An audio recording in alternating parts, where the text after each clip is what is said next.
Hi guys, माझं नाव अद्वैत राजू आहे. मी तुम्हाला आज एज्युकेशन सिस्टीमची सगळ्यात मोठी भूल सांगणार आहे. Writing work. आता रायटिंग वर्क राहिलं नाही, डॉंकी वर्क झालं आहे. मुलं फक्त रायटिंग वर्क खड्याचं काम करतात. बाकी दुसरं लॉजिकल लर्निंग, मी आता असं कम्युनिकेशन स्किल शिकतो आहे, तसं दुसऱ्या गोष्टी स्पोर्ट्स त्याच्यामुळे भागच घेत नाही. फक्त अभ्यास अभ्यास अभ्यास, रायटिंग वर्क, खड्याचं काम, डॉंकी वर्क करत बसले. याच्यामुळे त्यांचं खूप नुकसान होत चाललं आहे. मग मी तुम्हाला सांगणार आहे की लॉजिकल रायटिंगवर कसं करायचं. तुम्ही इनलॉजिकल रायटिंगवर करतात खूप सारे मुलं. मी पहिला एक ओव्हरव्ह्यू सांगणार आहे 10वीचा. 10वीला मी 9 ते 3 वाजेपर्यंत क्लास असायचा माझा. 3 ते 5 वाजेपर्यंत मी टाईमपास करायचो आणि 5 ते 9 वाजेपर्यंत फक्त लिहायचो. मी खाड्याचं काम करायचं. इनलॉजिकल रायटिंग करायचं, म्हणजे खाड्याचं काम डॉंकीवर करायचं मी.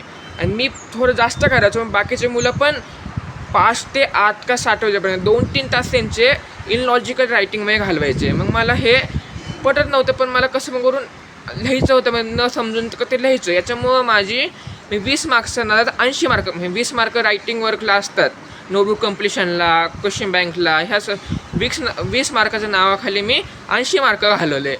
मग 11वीला ठरवलं आता हे रायटिंग वर्क करायचं नाही, फक्त लॉजिकली लिहायचं. लॉजिकली कसं लिहायचं ते तुम्हाला सांगत होतो. लॉजिकली लिहायचं, पहिलं काय करायचं, तो टॉपिक समजून घ्यायचं नीटपैकी, मग ते लिहायचं. बिन समजून खड्याचं काम करायचं नाही, त्याला डॉंकीवर बोलतात. आणि समजून लिहिण्याला रायटिंग वर्क बोलतात. तुम्ही रायटिंग वर्कला आता डॉंकी वर्क करून टाकले. आणि एज्युकेशन सिस्टमने पण असं केलं की शाळेमध्ये मग खूप टीचर खूप लिहायला द्यायचे. मग लॉजिकली कोण लिहिणार, सगळे खडूनच लिहिणार ना. शाळेमध्ये पण लेक्चर चालू, मुली खाली ते बेंच असेल त्याच्या खाली लिहित होते. मग हे सगळ्यात मोठी चूक होती एज्युकेशन सिस्टमची. आणि आपली पण याच्यामध्ये फक्त गव्हर्नमेंटची एज्युकेशन सिस्टमची चुकी नाही, आपली पण चुकी आहे. मग आपण काय करायला पाहिजे, आपण लॉजिकली लिहायला पाहिजे. तसं आता अजून एक एक्झाम्पल देतो मी, की आपण क्वेश्चन बँक असतात ना, क्वेश्चन बँक आपण खडत बसायचे नाही. क्वेश्चन बँकमध्ये ते क्वेश्चन असतात. समजा पहिलं आपण पूर्ण चॅप्टर करून घ्यायचा, म्हणजे तुम्हाला लेट्स टॉक अबाउट मी सांगितलं होतं ना, समजून घ्यायचं. तर पुढच्या व्हिडिओजमध्ये पण आहे की कसं लॉजिकल लर्निंग करायचं, रट्टा मारायचं नाही, हे पुढच्या व्हिडिओजमध्ये येईल. मग ते मी सांगितलेलं की आपण ते सगळं पूर्ण चॅप्टर समजून घ्यायचं, मग क्वेश्चन आन्सर सॉल्व करायचं. ते क्वेश्चन आन्सर सॉल्व करायच्या वेळेस आपण क्वेश्चन आन्सर समजून सॉल्व करायचं. आपण फक्त ते खड्याचं काम करायचं नाही. आणि ते सर ते मॅम ते नोट्स देतात, ते मॅम ते बोलतात लिहून काढा फक्त, पण आपण लॉजिकली लिहून काढायचे. ते आपण नोट्स समजून घ्यायचे.